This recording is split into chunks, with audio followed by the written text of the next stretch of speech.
small businesses thrive in a recession?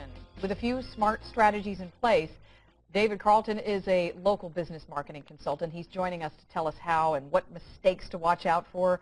And this is really your area of expertise. And we were talking during the break, and you said you've seen a big surge in small business activity. They have. My business as a consultant has doubled from the previous year, and that's because a lot of the things that small business owners were doing in the past just aren't working anymore. I mean, what's happened is that the recession has really changed the way small business has to be done. It certainly has, and you were talking about some of the mistakes that people make that is going to mean that their business is not going to survive. So let's talk about those deadly mistakes that they can make. Well, first, what I would say, it's not always about having more marketing dollars. It's really a matter of reallocating those dollars and using them more effectively. So the first I'm going to review 6 deadly marketing mistakes. And the first one is really working in your business versus working on your business. Michael Gerber wrote a book called The E-Myth. And what he talks about is most small business owners don't delegate enough, and they confuse being busy with being productive. So really, at the end of the day, what I suggest to my clients is take a look at what you did today and find out what did you do today to increase your sales? If you can't answer that question, then you were busy, but you weren't productive. I think with a small business, you could pretty much work 24/7. Absolutely. If you wanted to. Now, the second one you were saying, a mistake to avoid, is not differentiating your business from the competition around you. Yes.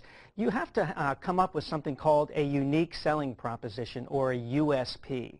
And really what that is you really have to ask yourself, why would somebody buy from me versus my competition? And if you can't answer that question, then you really are not differentiating yourself. So you need to come up with that USP, that unique selling proposition, and then you need to be sure and take that and put it throughout all forms of marketing, advertising, online, offline. Just be sure that people know why they should buy from you versus your competition. And then also you're talking about using old strategies. You're saying they just don't work anymore? They don't. You know, when things were really well, when the economy was going really well. Like a well-oiled machine. Exactly. Everybody thought that they were marketing geniuses. But what's happened is that consumer buying habits have changed. But the small business owners are still using the same things that they were using before. So you really need to take a look at your marketing efforts. And if they're not working today, they're probably not going to work tomorrow. So you really need to go out and find some new ways of marketing your business. And here's a real mistake, is not having a website these days. It's amazing. You know, there's a statistic out there that says that 40% of small businesses don't have a website, which just stuns me.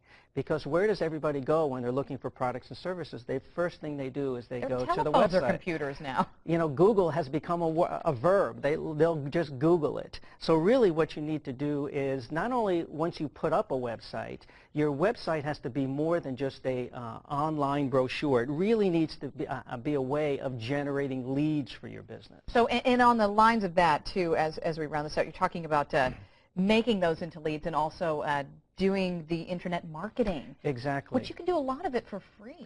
A lot of it's out there for free. Just because you have a website, it doesn't mean people are actually going to find it. Having a website and being on page 5 of Google is not going to get you found. So really what you need to do is, in order to really quantify your marketing efforts, you need to have a way to use your website to generate leads, to convert a website visitor into a lead. So don't spend money driving all this traffic and leads to your website if you can't convert a website visitor to a qualified lead. Now, I know everyone may not have gotten all of the information here. Where can they go for more information? Well, they can go to Local Business Marketing Success. I actually, talking about leads, I actually offer a free report called 7 Steps to Website Success. And they can just go to www.localbusinessmarketingsuccess, and they can get that free report, and there's a lot more information there. All right. Very nice to meet you. We'll have a link on our website, too. Great. Thank you very much. Thanks for